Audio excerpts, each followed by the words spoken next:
Why don't you have money? Because you have money for others. Life is just not promised. You just don't know what's going to happen around the corner.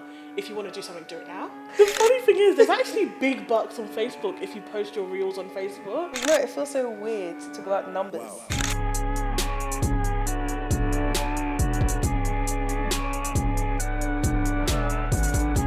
What is your name and what type of content do you create? So my name is Adessy and I make storytelling lifestyle content. I love that name. You like that name? Yeah, I like your name. Well, my full name is actually Addie, let me not lie. But Adessy is the nickname that my parents called me, and then it stuck with the internet, and then everyone calls me Adessy. So Your name is sweet. Thank you. It's a sweet name. Thank you. Thank you. So what's your name and what type of content do you create? So my name is Tonia and I create travel content. Yeah, always on planes and trains and ships and every other mode of transport. Have you been on a cruise? So I haven't. Technically, I've been on a cruise ship, but I haven't been on a cruise. What does that mean?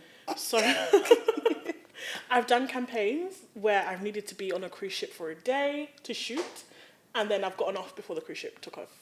That's so campaigns can just hire you. Yeah. That's not nice. Yeah. Okay. So you get to try out the activities and stuff. Yeah, so it's usually for a specific purpose. So the last time I was on a cruise, Nicole Scherzinger had a new show on this cruise, and they just said, come, enjoy the new show, promote it, and that was the role. And then I got off, and then the ship took off. Okay. Yeah. So the next goal is to make it when the ship is... That is the goal. It's been the goal for like 2 years, but 2024, fingers crossed, it'll happen. I'm coming. I'm excited because I've been watching a lot of the you know, that world cruise on TikTok. Yes. That dramatic, the drama, the chaos, the absolute drama. I don't know when it started. I don't know what I thought was going to happen, but it wasn't that. It's like reality TV on TikTok. It is very, very entertaining. So what led you to start creating, and what have your experiences been so far? Cool. I've loved travel for the best part of like 10, 15 years. And I was doing it consistently, and people had been asking me, why on earth have you not created a channel? Like, I was posting like for my family and friends on Instagram, and they were like, why aren't you doing more? Like, where is your blog? Where is your this? And I think during the pandemic, I just had like a complete switch around where I was like, life is just not promised. You just don't know what's going to happen around the corner. If you want to do something, do it now. And I just started with creating content from a trip I took to Egypt like a few weeks before. And the first reel I posted actually went viral. Your first reel? My first reel. That's some people's prayer points right there. I just thought, oh my gosh, like, people are actually interested, I can do this. And the experience has just been good so far. I mean, I've had opportunities I never even dreamt of just drop on my lap. So it's been good, it's been good. Love this. What about you? So I've been making content since I was like 15, if that makes sense. Like, I was initially on blogs like Blogspot, fashion, that kind of vibe. But my dad was very protective over the internet, and he didn't let me show my face online. So every fashion picture, I had to crop my head out. And like, I look back at these out, and that was the time where like wearing studs on your clothes made sense. Like, so I'll be putting studs on my jean jackets and my collars, and it was a struggle. We thank God that I didn't blow from that, because A faceless. I was a faceless Studied. fashion. No, it was struggling. And then I made like A-level revision videos on YouTube for a bit, which was good. It was a nice experience. And then when I was in uni, I like did vlogs on YouTube. Then I had, a love-hate relationship with that platform. I'm talking about YouTube like it's a hater. YouTube's not my op. It's not. It was just the fact that I felt like, you know, when you're putting so much effort into content, and I just didn't feel like I was receiving a lot of like I just didn't feel like I was putting in work, but I just don't think that many people were engaging with it, if that makes sense. I was doing that for a while. Then I closed the content book because I said, bun everyone. I'm going to be a solo babe. And then I recently picked it back up over the past year or so. They all come back, don't they?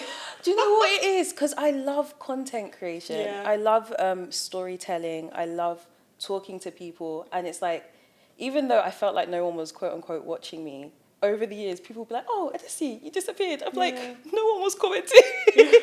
So, but now I think I've now mastered the fact, or I'm learning more about the strategy side alongside the passion side. Yeah. So my relationship with content creation has changed a lot.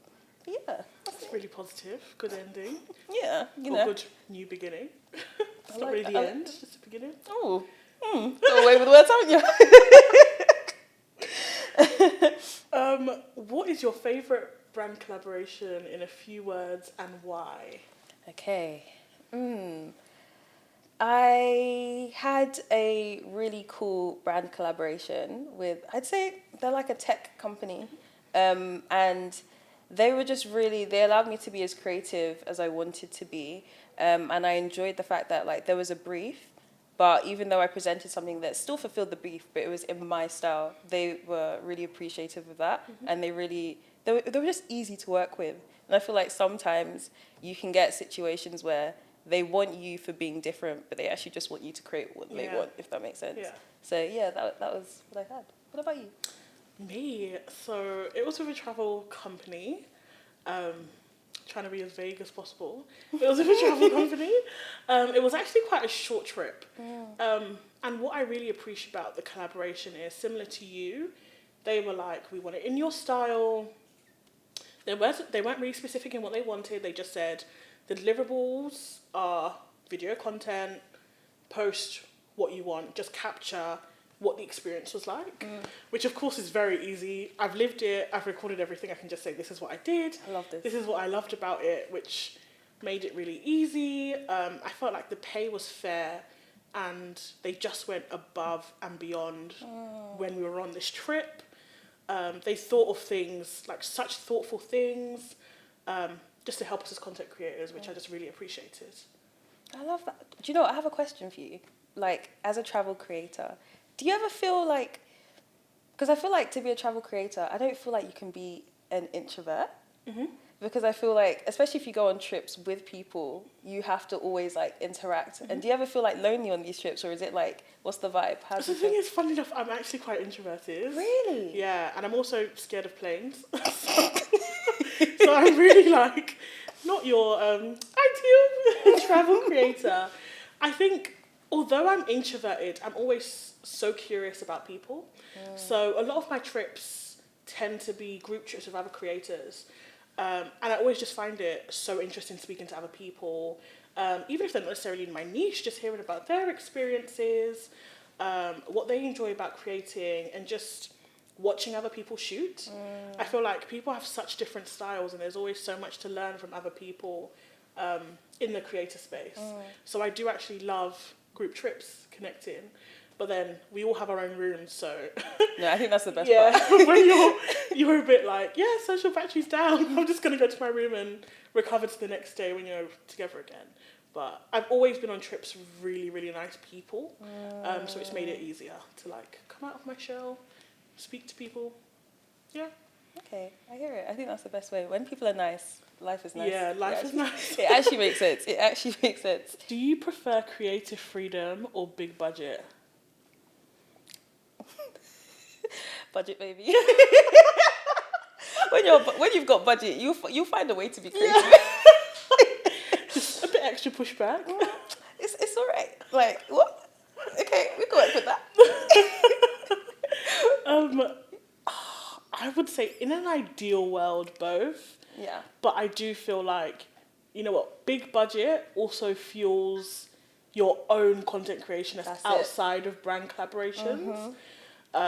Fortunately, I've never been in a situation where the brand is just like, here is your script. We've got the budget, just do this script. But no, yeah, budget. Budget. I think I'm grateful that brands are appreciating the fact that like you need to pay people for what they do, because I think because everyone has access to social media, you assume that it's easy, and then content creators actually put a lot of time into making sure their stories or their work does well, and making sure that like people engage with it, and it needs to be paid for. So Yeah. budget makes sense. Yeah. It does. Okay, tight turnaround or delayed payment? Tight turnaround. 100%. what it's like to wait for 60 days? Past 60 days. And then the contracts will then it will have if the invoice is submitted correctly. Yeah. And you won't know. Yeah. Yeah. Yeah. What has been your latest payment?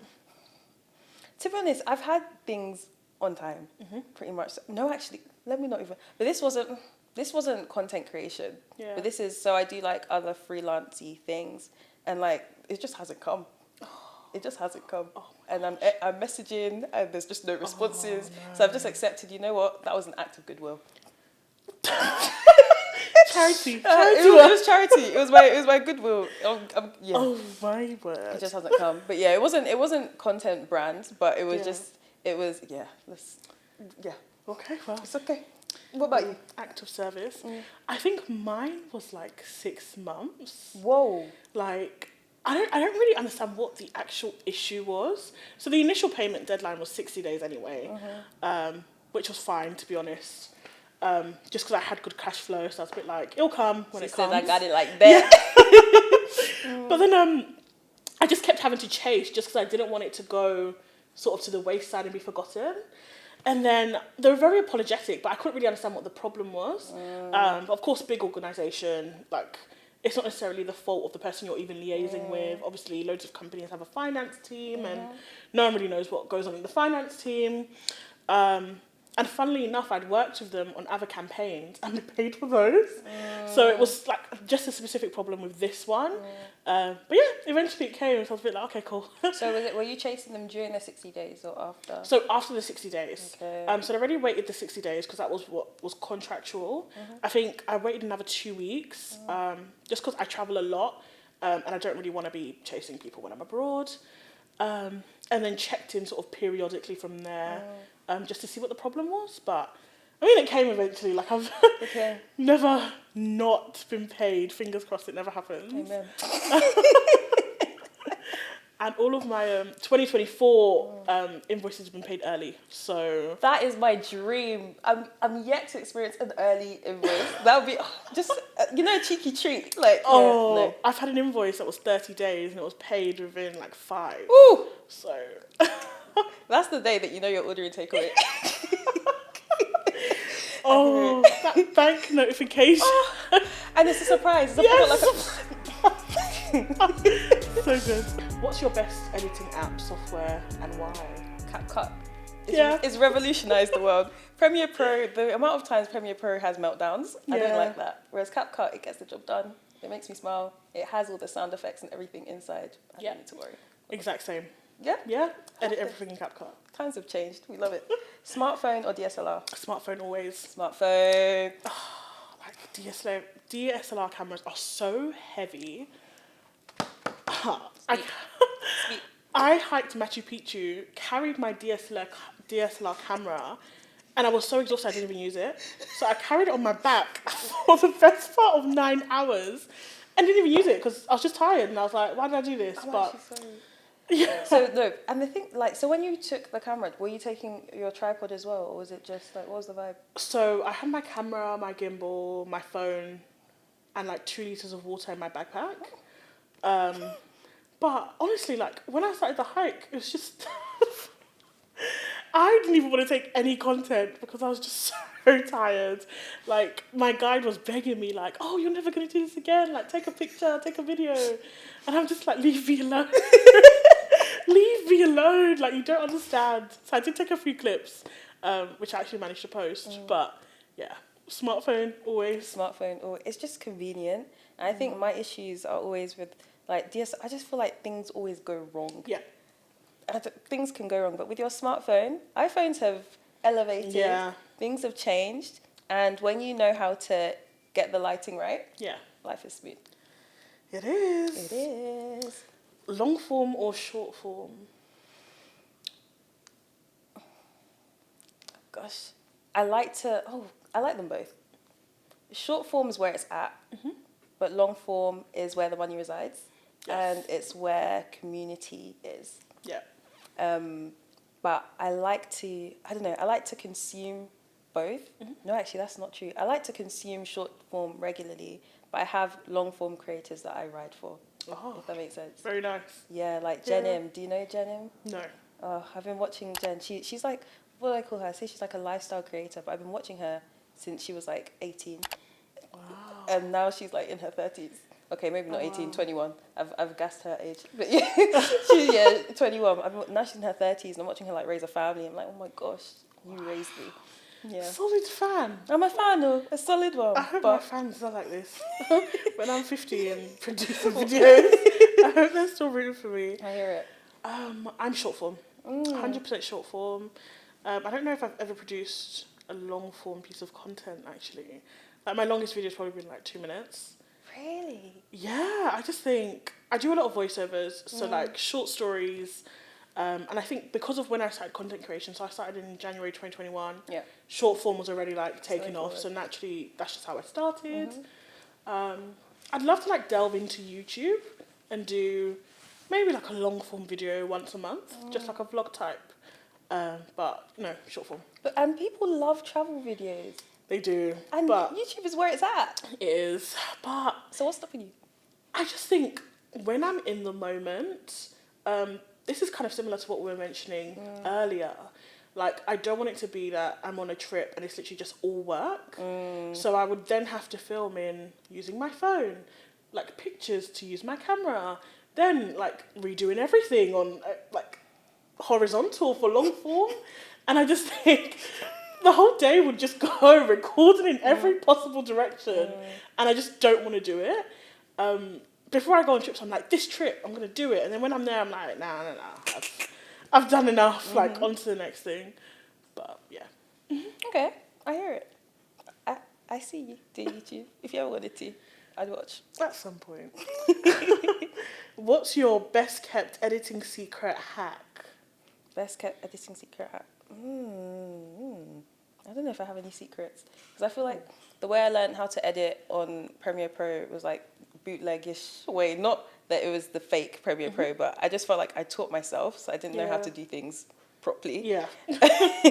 I think, I don't know, what helps me with editing is recording loads of different versions of what I'm trying to say. Yeah. So I do a lot like talking videos. So I'd be like, hey guys, how you doing? Or hey guys, how you doing? And then I mix everything together. Yeah. That's what I do. So yeah, what about you?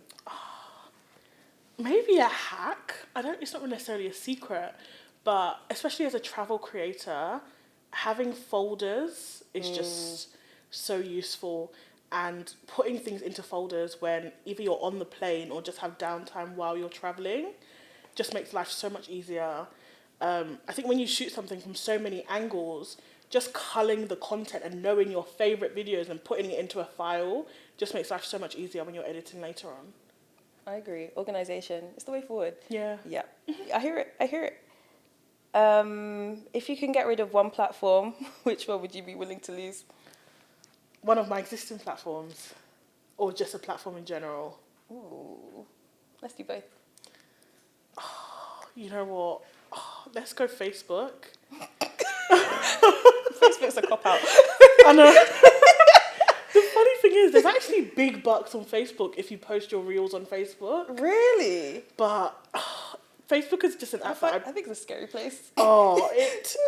because not many people use it, their like compensation is so big. So like if a reel goes viral, it could literally be like thousands of pounds monthly. Really? Wait, does does Facebook pay for views? Yeah.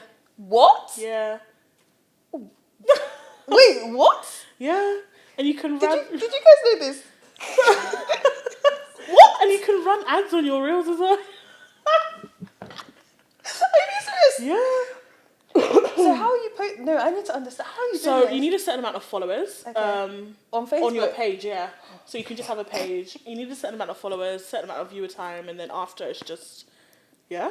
This is plot. Similar to like the TikTok creator like scheme, but What? it's just more money. What? Yeah. Thank you.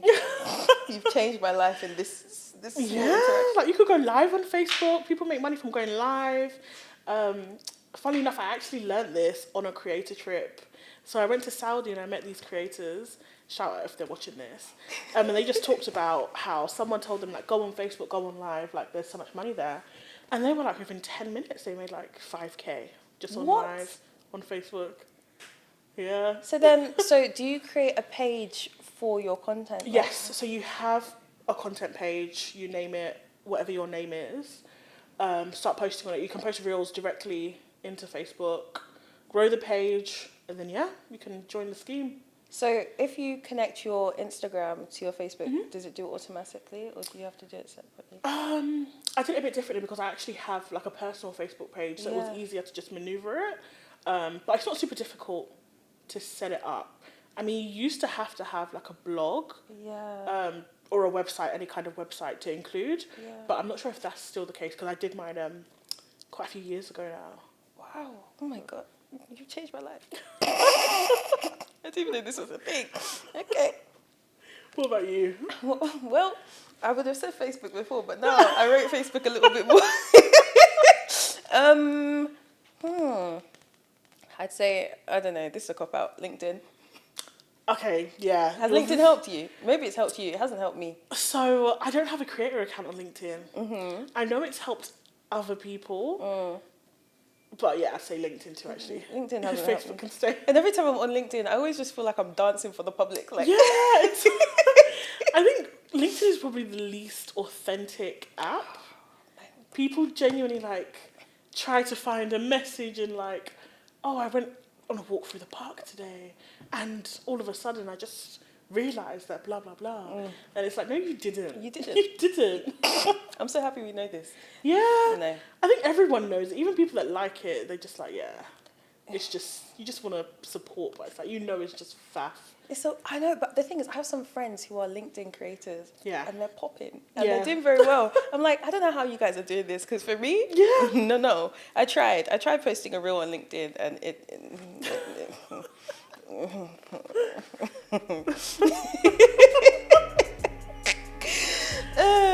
okay. What are some of the challenges you face as a creator?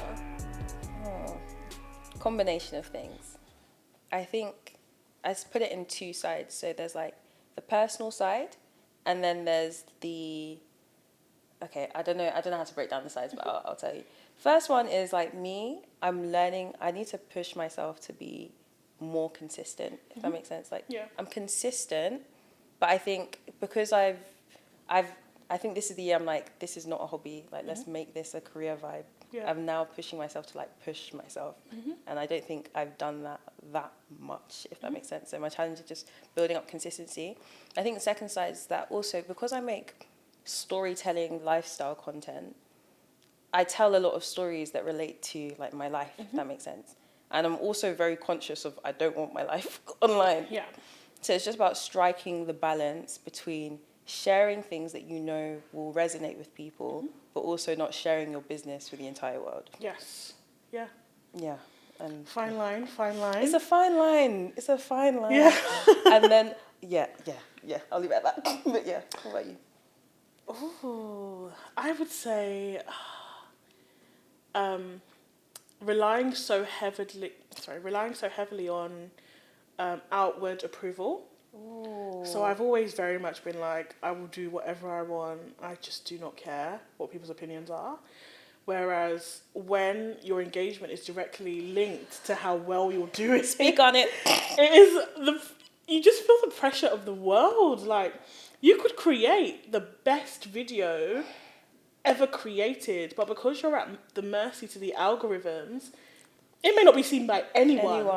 I agree. And then automatically you're questioning like your skill level, even though it is a great video, but just because you weren't favoured in that one instance, you didn't post at that one time, all of a sudden it's tanking.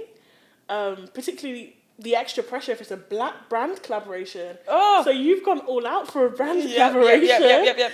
And honestly, the video is pure gold, but the algorithm is like, no, not today. Today's not your day. Or like, Instagram will just crash and be like, oh, we're not feeling it today. We're not going to have the app up. So there is a lot of things that are just out of your control, which I can definitely see probably in recent months has taken more of a hit to my mental health. But so that's probably the biggest sort of challenge. I agree. I actually agree. I think every creator faces that. Yeah. I think like not tying your worth to your work. Yes. It's a massive one. Yeah. But also, I also feel like when I say it's a belief that we have, it's almost like when you're a creator, you almost feel like when you fail, you're failing publicly. Yes. Whereas everyone else, if they don't do well in their jobs, Yeah. you won't know. But it's like, my video didn't do well, Yeah. and you guys all saw it. Everyone can see it. It's like, I don't even know if it's like Instagram didn't push it out, or you saw it and you just didn't like it. Oh, honestly. Yeah, that one. It's actually a work, because you always think you get over it, and then it might just hit you again. Yeah. I think it hits me after I've had like a winning streak. Yeah. That makes sense. Like videos have done really, really well, and then suddenly it does it. It's like, no. Yeah. My favour has been revoked. Oh, exactly. What are some of the techniques you have for growing and engaging with your audience? Ooh, so I really try to engage my audience, especially through DMs and comments. So I will make every effort to answer every single comment on my post, up to like 24, 48 hours after I've posted it. Just because I really want to acknowledge when someone does make the effort to comment, because there are so many people that do not. Do you comment? I do comment. Like, I have never seen someone's ad and have not saved, liked, and commented. I love that. Someone could be selling dog food. I'm like, yeah, my dog loves this. I don't even have a dog. Do you have a dog? Someone could be selling, like, armpit shaver. I'm like, oh my gosh, I didn't hear about this armpit shaver before. I'm going to get it now. I'm a ride or die when it comes to someone's ad. I don't even have to know you. I love that. But if I know that you've done this ad, I know you've put effort into it, and you getting repeat work depends on me engaging. I will engage. Sometimes I will even come back and comment later. Like, I'll be like, oh my gosh, like I've researched it, and now, or I'll throw in a question. I love that. I'll throw in a question like, oh, you could like promote a hotel. Oh, what is this nearby? Like, I'm so interested in staying here. Like, is there loyalty schemes? So I'm very much a ride or die For the people. content. I love this for you. I love this. I'm ride or die. What about you? Well, wait, okay, so the first, do I comment? I do, I think I comment when I moved to, if that makes sense. And no, apart from when I see like my friends with their ads and everything, you naturally, you ride for everyone. But I do, when it's good or when it's chaotic, I comment, but I do understand why people are silent watchers of things. It's not like I didn't acknowledge it. It's just like, But in regards to like techniques for like growing and engaging audiences, yes, definitely responding to comments. I do a lot of like story Q&As with people, but not really like them asking me questions. I'd be like, guys, gist me, what funny things have happened in your life? And people just be sharing the funniest things, and everyone's laughing. And I like that because I feel like my followers have just the most chaotic experiences, and they're so funny. So I always share it, and everyone likes witnessing that. But I think Reels as well. Yeah. Reels can change the trajectory of something in 24 hours. So, yeah. I was just thinking, actually, building on something you've said, I always feel like vulnerable posts really resonate with people. Yeah. I think people just like to see someone either doing something challenging or going through something they've been through so they can relate. So I feel like that's actually a very good growth tool as well. I agree. To be honest, my first quote-unquote viral video was a video of feeling like I'd failed at life at 25. And that was when I first like was starting content creation more seriously, like last year. And that was the one that everyone was like, oh my gosh, I thought I was a failure too. Yeah. I was like, oh my gosh, so we've all been struggling. Like, what the heck? But it was good to know, because when I put it out, I was scared because I've really exposed my life to everyone. But it was one that a lot of people resonated with. So I hear you. I agree. Are you with management or are you an independent creator? So I'm currently independent. I have trialed management previously. I think both experiences have been okay. Okay. But especially with the direction I wanted to go in the future and what I wanted to focus on, I felt like I needed to be independent. Yeah, because I think management, of course, their base is making money, whereas at any present time, that may not necessarily be your current goal to do the most campaigns to make the most money. So no, currently independent. Yes. What about you? I'm also independent. I think it's an interesting one. There's pros and cons with both. I really thought I wanted to be managed initially because I was like, that's how you know you've made it, quote unquote, as a creator. But I'm realizing that there's a lot of benefits in being able to maneuver things yourself quite quickly. But it's also like, it's two sides because you have to put in the work to really. Yes. Oh gosh, you got to be emailing, stalking on LinkedIn, all of these things to like really get in contact with people. But once you're connected, things work, if that makes sense. Whereas I think the benefit of having management, well, you hope that the benefit of having management is that they have all the contacts, but that's not always the case. Honestly, my favourite thing about management was just they answered my emails. I just didn't have to answer my emails. Especially when I'm travelling, I ghost my emails just because after like a long day of running around, I just want to chill out. But obviously, other people don't know that either I'm travelling or just that I'm away from my emails. You don't have like an out of office thing? No, I don't. I don't know. I need to set one up on Google Mail. I just don't know how to do it, so I haven't done it. But yeah, I need to sort that out. I hear it. How do you work on building your creator relationships? So is this relationships with like just other creators? Yeah. Okay. I don't really have an intentional strategy for it. It's like when I meet people and we get along, it's a vibe. Would I say I intentionally go out to network with people? No, because I find networking it stresses me out. But if it's like we're at an event and we both get along and it's good vibes, that's literally the vibe, and then we maintain it through social media. And I have a lot of friends who just happen to be content creators already, and they're all in different spheres. So I don't know. I think I've kind of cheated. What about you? I think I'm really fortunate because I often go on group trips with other creators. So you're forced to be with these people for a week. Sometimes you literally go through the most grueling experiences. Like, I hiked Machu Picchu with like 5 women I just met.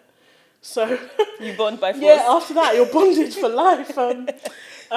Like, I still message them now. Like, our group chats are still active. I'm just like, yeah, guys, we did that thing and nearly died but lived. So from those experiences, I always keep in contact with people I've been on trips with, or like we still engage with each other on social media, plan meetups in London. I think the travel community in the UK isn't super huge. I could probably name the majority of creators that do travel in London. That's actually true. There's actually not many of you. There's not many of us, right. So pretty much everyone knows everyone. I love that. Anyway, so yeah. No, I hear it. And I think the more events you go to, the more of the same faces you see. But I think it's an interesting one because London itself has very specific communities for specific things. So sometimes it can feel like it's hard to get into those communities. But I just realized that people just see each other at events. Yeah. The more you go to, the more you'll see. So, yeah. Yeah. Do you think you have a healthy relationship with social media? No. Oh. But funnily enough, I don't even think that's because I'm a creator. I just think I'm obsessed. So I'm one of those people that racks up like the hours on the phone where it tells you like how long you've been online. I've always been like a passive scroller. I could watch a TV show and I'll be like, I'm just gonna scroll. I'm just gonna watch something. So probably the amount of time I spend online isn't healthy. But I say when I'm online, it's always positive. Yeah, I try to keep it positive. Like, my comments, touch wood, it will always be like this. Always tend to be quite positive. I love that. Even if, like, I've said something wild and I'm like, they're going to get me. No. Like, it's always been, like, really positive space. Do you find your comments are different depending on the platform? I say Instagram is always a solid positive. TikTok is probably 90%, just because Instagram, it usually goes to your audience and then expands a bit wider. Whereas TikTok, it can absolutely land on anyone's page. Yep.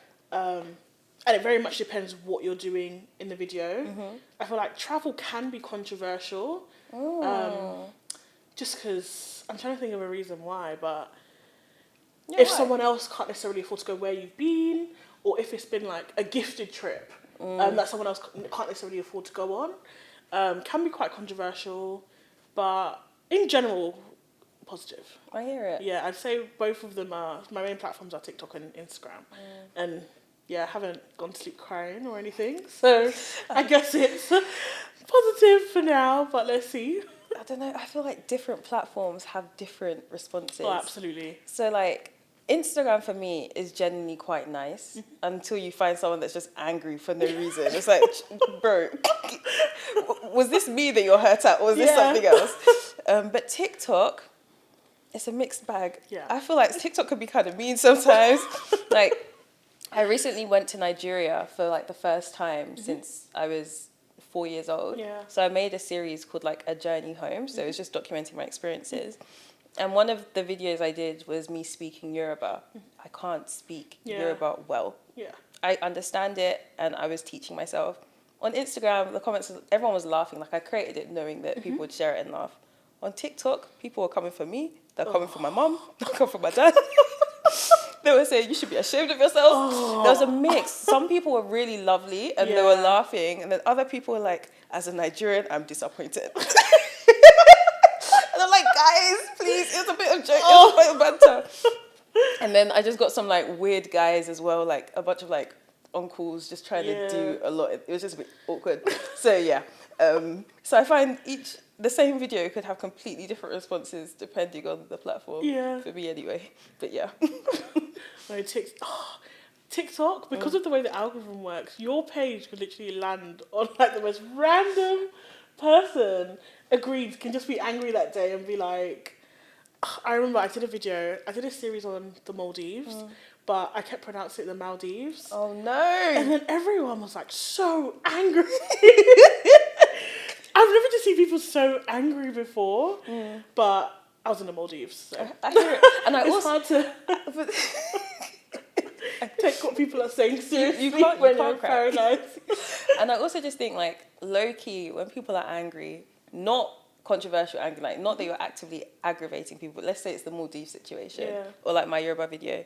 If you're angry in my comments, I like that people in TikTok fight for you. Yes, agreed. I So completely I'm agree. I have people standing me and I don't even know who you are, but I'm loving it. Thank you. I completely agree. I love it. People will fight my corner and I said thank you. So like sometimes I'm always holding back, like, do I respond? Do I get back? So for example, there's one person who's like, you're not saying your name properly. I was like, I am saying my name properly. This is my name. They said, no, as Yoruba people, we say it like this. But I'm like, I'm Yoruba too. Yeah. And this is my name. And then someone else was like, can you not read? She said, it's her name. And I was like, do you get what I mean? Or other people were like, did you not watch the last part of her video? This is what she said. And I'm like, yeah, exactly. Exactly. Do you get what I mean? I get it. I love TikTok comments love it. overall. I just think it's very, very funny space. What is your favourite creative process when receiving a brief and working with a brand? My favourite. I don't know if I have multiple different types. I think I just do a similar thing. I just brainstorm. I spend a lot. I enjoy the brainstorming element, and I also enjoy imagining what the edit's gonna be. If that makes sense. I think every time I'm working with a brand, I feel like when I'm creating content, I almost kind of give a bit of free fall for like, oh, it could be like this, or it could be like that. But I think when we work with a brand, it's like, this has to work. Yeah. So I like thinking with the edit in mind very clearly. And I like the brainstorming element of like being adventurous in that. But yeah, what about you? I'd say the same. So I think my briefs are probably about 50-50. So half the time it involves travel, promoting a trip that they're sending me on. And the other half is probably product, services, could potentially be using travel clips I already have to promote something. I also like the brainstorming process. It is difficult sometimes when you're planning content for a trip you haven't been on. So you can come up with ideas, but then when you get there, it's just a no-go. So I do like presenting a few options and just caveating to brands that, look, this may not be possible if I go on. These are the options I'm thinking of. It may need to be tweaked. I really like the idea of being able to change the idea as well. So not just having this is what I'm going to do in my video, but then I go out and I think of something better that I think will do better. But I think I do know certain videos will just do well. They will just do well. I know it's going to do well. So yeah, like leaning into those, but also trialing new techniques. But I was going to ask you something. So you said you know some videos will just do well. Yeah. In my heart, I felt like I knew some videos would just do well. Yeah. And I put that video out and it didn't do well. Yeah. And like, do you ever have times where you feel like this is gold? The world's going to love it. They're going to eat it up. And then you put it out. It's like... So that only happens when I try something new. Like, there are certain videos, like, this is how much I paid for this. Because people are just nosy and just want to know how much something costs. If I've done something just new that people have not seen someone else put out, naturally I just know it's going to do well. Like, I was one of the first people to go to the Balloon Museum. Oh, really? Yeah, so I was the first person in the ball pit. I was first in the queue because I knew if I posted it on that day, it would just go viral. Wow. And it did. She said. Yeah. But there have been times when I've been like, I've tried something new and I just thought this is gold. And it's just been like, yeah, no. Yeah. Yeah. It's like, sometimes it's like, do I give you what you want? Yeah. Or do I give you what I'm feeling right now? Yeah. And then, I don't know, sometimes it's like, I want to give you what I'm feeling, but I know you won't like it. Yeah. But then I'm also like, if you push something new for long enough, new people come to find it. Yeah. But you're also like at the mercy of the algorithm. This algorithm, man. Please. Yeah. And it's tweaked daily. So it's like what would have done well like a month ago is now old news. Exactly. Like the way Instagram went from like aesthetics to real storytelling, new ideas, was basically overnight. So and you just... Does Instagram do this thing for you? Does it ever like reduce the quality? 100%. 100%. The amount of videos I've posted and it'll be in slow motion. Yeah. And I'm like, why? I don't know why. And then other people's videos will be absolutely crisp and you'll just be like, what are you doing differently? We have the same phone. What is happening? Yesterday, I did discover that you can actually change the setting so it always uploads in the highest quality in Instagram, because I was fighting. I had to delete my reel because I posted a reel and I knew it was going to be good. And then when Instagram was doing higgity, I said, no, it has to go. And sometimes I'm like, is it my phone or is it everyone? So, yeah, I deleted it again and then I went on Reddit and Reddit was like, you have to change the setting. high quality uploads. High quality only. Because Instagram likes it does what it feels like. Maybe you shouldn't upload it in the highest quality. I'm like, why wouldn't I want that? Yeah. But yeah, this is the brief thing. Okay, cool. All right, so it is for a sustainable tech brand. I'm shaking. Okay, cool. All right, aim. A refurbishment tech brand wants to encourage people to buy expertly refurbished tech such as smartphones, tablets, or headphones. Explain to the audience how the brand works by refurbing tech and explain that purchasing from them is better for the planet.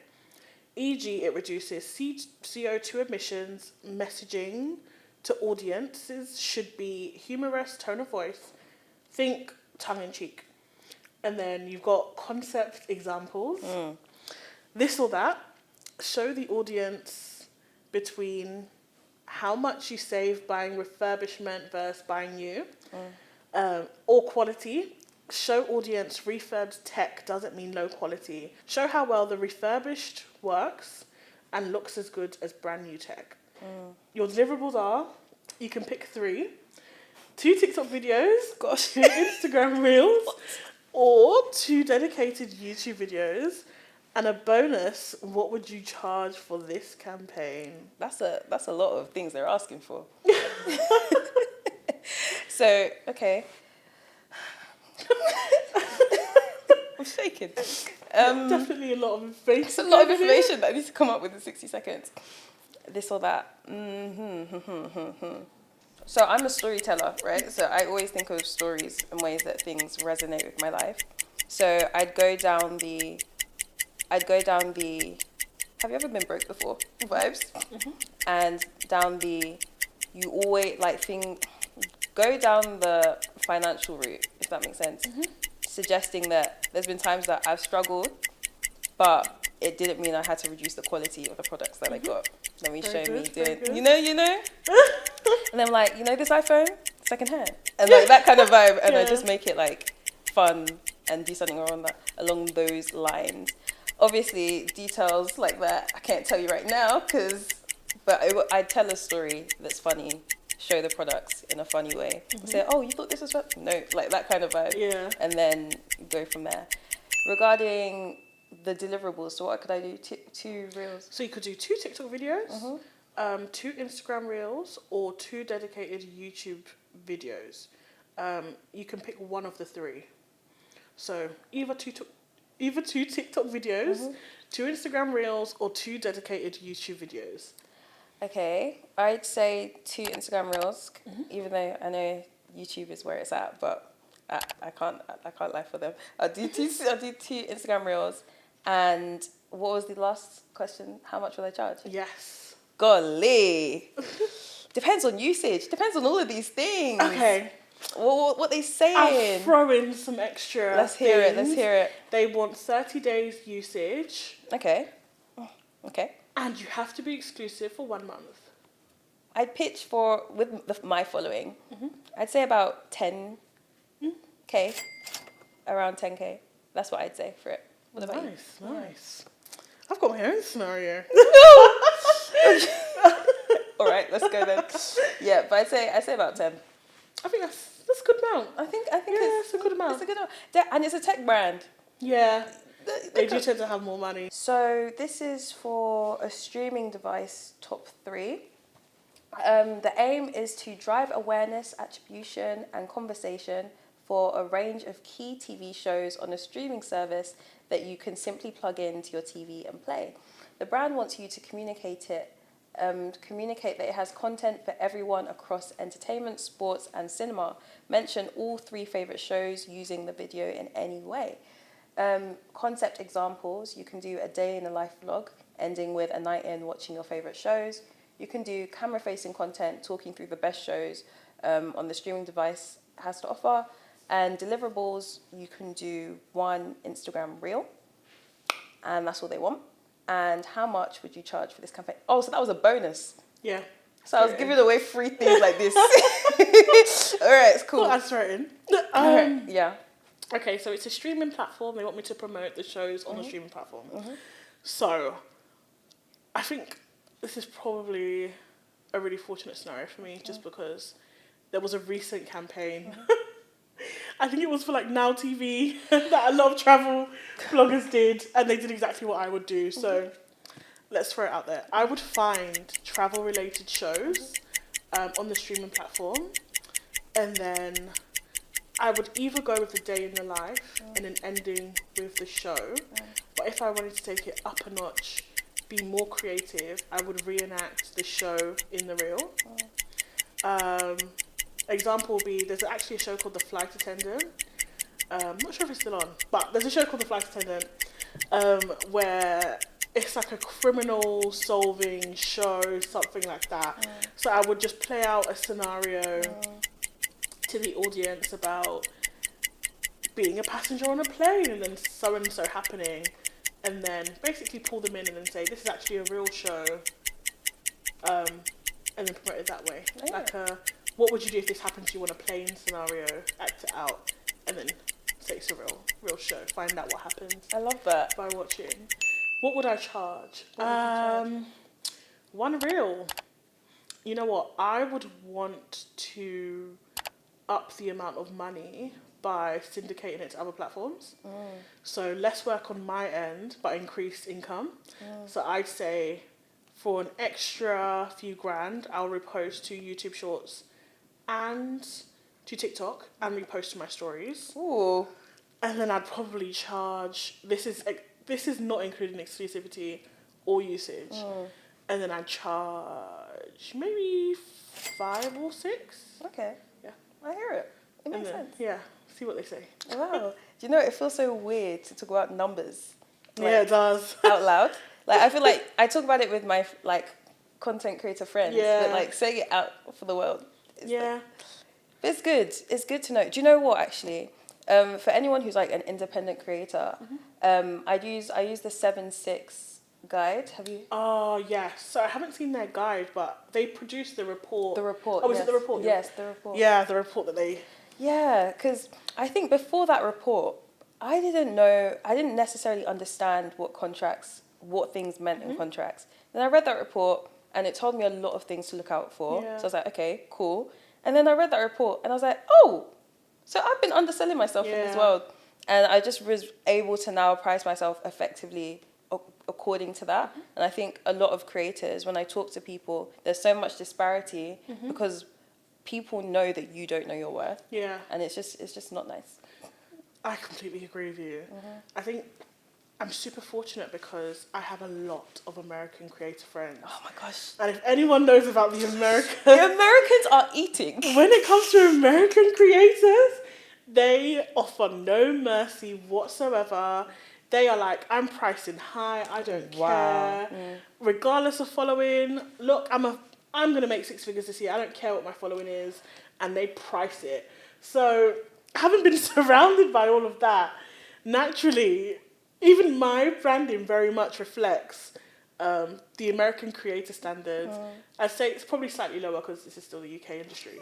But it's the UK. yeah, but when you tell them your fees and they're like, what? Why would you charge that? After like a little bit of insult here and there, you very much are just like, yeah, this is what I'm going to charge. I hear it. But yeah, I think, especially with travel, because doing a campaign could mean you are away and working for 2 weeks, which means you can't work on another campaign during that time period.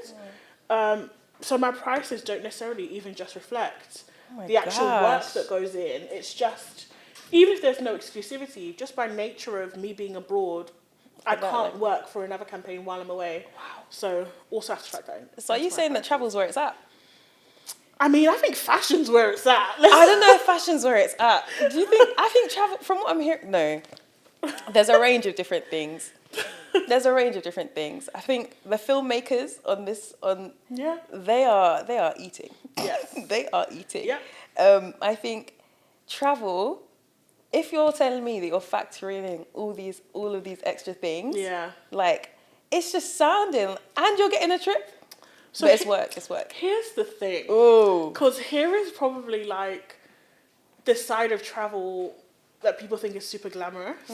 So I would say, because people see getting a free trip as such a great comped experience, because of that, quite a few brands, probably like 50%, now don't want to pay because they see the trip as the payment. So now it's like, we now have an extra problem because there's so many people that are willing to go on the free trip.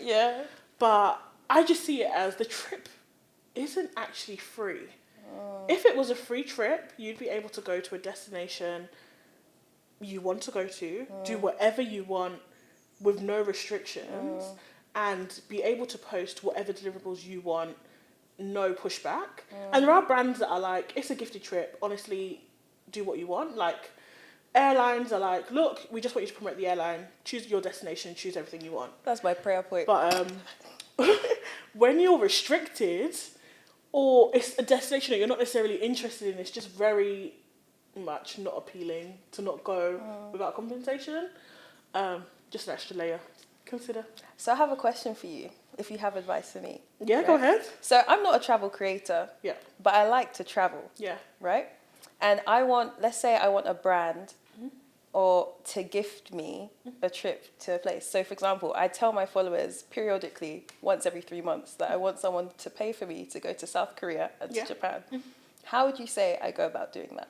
So you could actually pitch. So I think, especially because you do lifestyle, and loads of people that do lifestyle delve into travel naturally anyway, I would say pitch the boards. So there's so many different people you could pitch to make your trip free.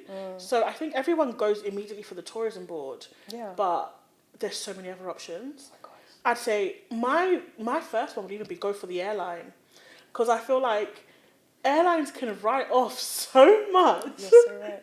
And the biggest costs of a trip is the hotel or the flight. That's so true. So I would absolutely say go for the flight and then even just do a hotel collab. And because you're doing that and it's gifted, you don't even have like tight deliverables. You can also do products. Ooh. So I don't work with Samsung, but I do know a few people that have worked with Samsung. And a few months ago, there was a trip to South Korea with Samsung. Ooh. So I would just say, get out of the box. Think of companies that sort of are based in South Korea, produce in South Korea. Think of hotels that have worldwide chains. Airlines, so many airlines fly to South Korea. So you could get that comped as well. So that's the way. Girl. That is the way. You've just dropped some serious gems. Yeah. Thank you. You're welcome. Okay.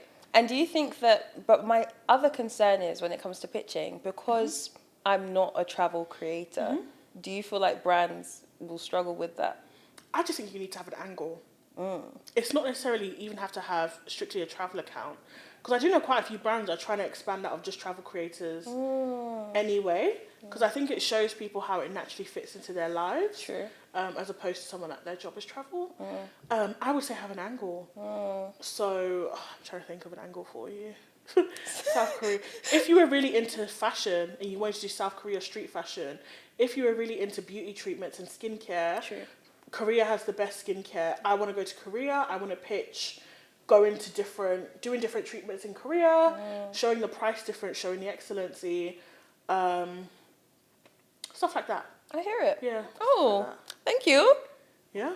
Okay. We love that. I made you do some work here. I appreciate it. Thank you. I'm actually going to use that. We'll see. End of 2024, you catch me in Seoul. Do it. Press trips are very, very much fun. Do you go, when you go on press trips, do you go by yourself or do they give you a +1? So I've never not been given a +1. Yeah, if companies are sending me somewhere, even if it's paid, they're still like, would you like a +1? I think other companies are even like, would your +1 like their own room? Ooh. Like, yeah, like, honestly, one of my favourite brand partners, I've worked with them so much. I'm sure they'll know I'm talking about them anyway. I did a press trip with them. It was somewhere in Europe. And I think this was the first time where they were like, oh, like, does your +1 want their own room? Like, do you want to share? And I kid you not, they put us in the best room in the hotel. 2 of these rooms were booked out because there was 2 of us. The room had, like, the most insane view overlooking a lake. It had a sauna in the room. Ooh. Yeah, so it had a sauna and it had 2 bathrooms. Bearing in mind, they gave us 2 of these rooms. So I have one of these to myself. My sister, like, I took my sister. So my sister also had one of these, like, next door to herself. And I just thought, this is just insane. Wow. Like, we easily could have shared. But obviously, it's always better to have your own room. Especially in the mornings, getting ready. It's just easier to just, if you have your own Sort room. yourself out. Yeah. But no, yeah. Oh. But if it's a group trip, it's more likely they'll just be like, oh, we have other creators on a trip. It's a group trip. But if it's you by yourself, then they tend to send you with someone as well because it just helps with creating content. Agreed. Of course, you can use your tripod and stuff, but it's just easier to just have someone you could instruct. I hear it. Yeah. I'm learning. Okay, money talks. Yeah. Let's go. I feel like we did a little bit, but let's go. Okay, what's your highest paid deal? So it was 5 figures. Yeah, it was 5 figures. There were 6 deliverables. Were you sweating having to do that work? So, I don't know. I wasn't. Because I feel like when I take a trip, naturally in my head, I'm like, I'm going to create so many pieces of content from this trip. Just because we can't travel 24/7. So naturally I'm thinking, if I'm going on a trip, there is at least like 15 pieces of content in my head I can think of that I can do. So 6 pieces of content. I think exclusivity was 2 months. And it was being boosted. Yeah, and I think there's a safety when your video is being boosted. There is an absolute safety when you're like, it's not just relying on me. No, you're right. So I did give a discount just because there was so much going in, and it was a brand partner that I really, really love, and I thought the concepts were really good. But yeah, 5 figures. Wow. What about you? It's shy. For me, it was 4 figures. And it was it was the one that I was talking about earlier, like really nice tech company. They were really yummy, really cool. It didn't stress me. Yeah. And I like that. Yeah. So yeah. So I'm not talking free, but if they cannot meet your rates within their current budget, would you still work with them? Or how far would you be willing to go down? It really depends on what it is I'm being asked to do and what benefits I gain out of it, outside of it just being my dream brand, if that makes sense. So if it's like low rates, but you're flying me to South Korea and Japan, I won't fight it. Actually, no, let me not say this out loud, please. Okay, but if it's low rate, if it's me doing something I've always wanted to do, I might take it, if that makes sense. Yeah. But I think... I think you have to just weigh out what it is, like what the exposure is, I don't know, it can't just be any normal deal. And also, if you're a really big brand that I've always wanted to work with, why don't you have money? Why? Yes. And why don't you have money from me? Yeah. Because you have money for others. Yeah. I'll say that. That's what I'm going to say. The hustle. The hustle's real. What about you? I think it would have to be extraordinary. Like, I've been on some trips, I just thought, this is so crazy. I'm like, this is just something that I never would have been able to afford. I wasn't actually on this trip, but as an example, there was this campaign that paid. I'm not going to give a personal example, but there was this campaign that paid, but across the board, the budget for everyone was below everyone's rates. So it was a huge campaign spanned across a long period of time where loads and loads of creators were in this campaign. And then on one of the trips, they all flew on a private jet. Ooh. So in my head, I'm like, this is a once in a, like, you may never get this experience ever again. And on the trip, they went all out. This was probably one of the most, like, figuratively, because obviously brands don't necessarily have to pay for everything as well, but one of the most luxurious trips I've ever been on. Wow. Like, talking best hotels, 5-star hotels, like, full-blown luxury. Not like a tart trip, but they went all out. So in that instance, when you're doing something that you will never ever be able to do again, I don't think I'd take no money. I don't think there's probably any circumstance now where I just wouldn't be paid. But if it aligned, maybe work is a bit slower and it was a bucket list trip, I would definitely go, not low, but I would negotiate my rates. But if everyone else is aligned, it would all have to be aligned. So then do you ask them, is this what everyone is getting? Or do you find out who... Because you said the travel community is small. So here's the thing about the travel community being small. You pretty much know everybody. So, like, the same way brands talk, creators talk, or PR companies talk, it's like, you will know someone that is going on this trip or has been approached, regardless. You will always know someone. Like, I've never been in an experience where I just thought, there is no one here that I've never seen or never spoken to or don't know. I hear it. But yeah.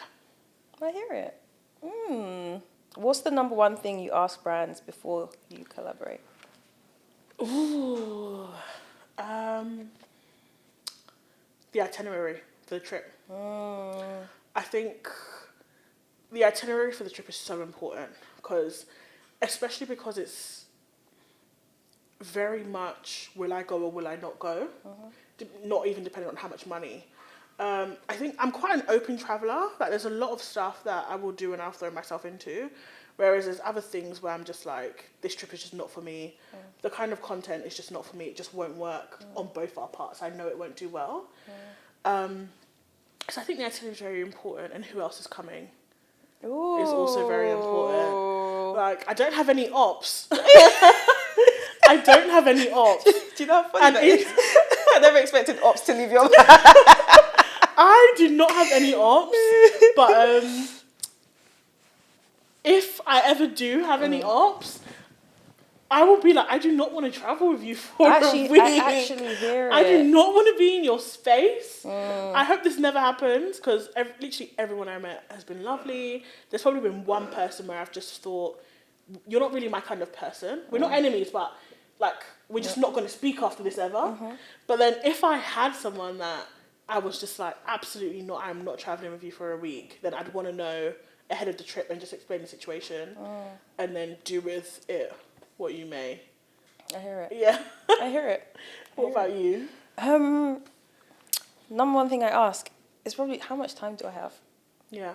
Because I think that sometimes like the conversation's calm and it's like, yeah, we need this tomorrow. Yeah.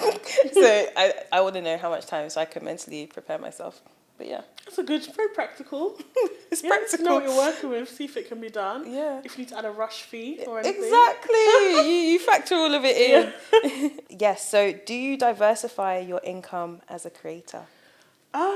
So I do, but not as much as I should. So there is like the UGC side, there is like the side of actually posting on my channels. I do a few speaking engagements, but I would love to do more. Yeah. I did just write a book. Oh my gosh, Yeah, congratulations. I just wrote a book, so I've added that to my income stream. That's not even a small thing. I did a cheeky book. Yeah. Wow, that's amazing. Thank you. Very long time in the making. So I've added that. And then I think because I did content creation alongside my full-time job for quite a while, I didn't necessarily need creator income, so I could just do whatever I wanted. But now that I'm off, I'm definitely considering maybe delving into like a blog as a long form piece of content as well, just because I love writing. But yeah, what about you? Well, so I do stuff outside of content as well. I do a lot of hosting, which is cool, and I do like freelance things outside, and I sometimes edit for people, but I'd rather not. Yeah. I hate editing for people. I can edit for myself, but when you edit, I don't know how to describe it. There's not editing for like when you're working with brands. There's editing. It's like someone who doesn't know how to edit has asked you to edit, and the changes they're asking you to make, I'm like, bro, bro. So I won't say that I edit freelance anymore, but I did do some of that. So yeah, mainly like hosting, speaking things, and freelance work. So, Hustling. That's hustling. Girl, you gotta hustle. You gotta hustle until I feel like I'm an American. I'll continue. Basically. Yes. What is your final message to content creators or anyone looking to become a content creator? Consistency is key. Don't make your content, don't value yourself based on your content. So like, don't let it define your worth. And also, strategy is just as important as creativity, and they have to work hand in hand for you to be successful. I thought it was just creativity before, but I actually think you have to be strategic. There's a business side to creating content, and if you want to be a happy creator that makes money, you have to be strategic. So yeah. Very nice. What about you? I would say just start. I think there are so many creators that are in there waiting for the ideal opportunity, period, but there's never going to be an ideal time. Like, just create, you'll learn the rest as you're going along. Coupled with that, I would just say use the tools you have. Most people these days have a smartphone. It will do the job until you're able to afford updated equipment. You don't need the best equipment in the game to start. People will follow you if you're authentic online, regardless of what you're filming on. And there are ways to improve, like, the equipment you have. So, like, better lighting. You could buy a light quite affordably to improve shooting. Using your back camera. I recently learned you can actually mirror your iPhone on your Apple Watch. Ooh. Yeah, so you can use your back camera. Sorry, I feel like Apple Watch users always find a way to involve their Apple Watches in conversations. I'm just saying. Oh, that is so funny. Honestly, I recently only just learned about it, so I was like, I'm just gonna spread the word because I'm sure. that back camera makes such a difference in comparison to the front camera. So even if you just have your watch, and it just means like, in terms of spacing, that you know what you're doing, any little helps. The amount of times I've shot with my back camera and I've not been in frame. Yeah. Yep. Oh yes. You're just off center. It's just yep. I hear it. Right. Give us the tea. Have you got any future exciting projects coming up? As in, okay, independently, outside of like, I'm in exam season right now. If that makes sense. So earlier I was saying that I wanted to push myself regarding content. So I'm trying to enter that state of, you know how when we were doing like A-levels, we were like going in 24/7. That's the season I'm in. Oh, nice. So I'm doing exam season for content. And I'm also going to Canada soon. So I want to start a little travel series for there. Oh, very nice. So yeah. Love Canada. Really? You've been? I've been. Of course. Where have you been in Canada? Oh, I was in Canada for about 9 months. So I've been to Jasper, Banff, Toronto, Vancouver, Ottawa, everywhere, Montreal. Girl. All the places. I love this for you. So definitely been to Canada. But do you have any cool projects coming up? So yeah, I've literally just released my book. The publication date was about 2 weeks ago. Oh my god. Yeah, so it's out in the US and Canada, and it's out in the UK on the 15th of May. What's it called? Traveling Europe on a Budget. Ooh. Yeah. So that, I'm just in my excited period about that. I'm hosting my first group trip this year as well to South Africa. So I'm taking 19 people out to South Africa for a week and a half, which I'm so excited about as well. And in a few weeks, I'm going to Pakistan. Oh, wow. Yeah, Will that be your first time? Yeah. Wow. To see what's going on there. I love So, that. buzzing. Mm-hmm. Please, plug yourself. Cool. So, on Instagram, I am Tonia Hope _. And then on TikTok, I'm just Tonia Hope. I couldn't secure the non_ on Instagram, so work with me. Same on YouTube. And then my book, Traveling Europe on a Budget, is in all the bookstores. Wherever you can buy books, you can purchase the book there.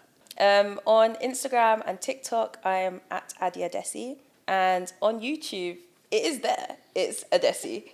So, yeah, keep an eye out for that. Thank you, creators on creators, for having myself, Tonia, and Adessy here on your show. It has been an enlightening talk. Like, I've really had fun. Yeah. Make sure you leave us a review on any podcast platform you are listening on. And if you are watching us, feel free to leave us a comment. Oh yeah. And don't forget to subscribe. Thank you.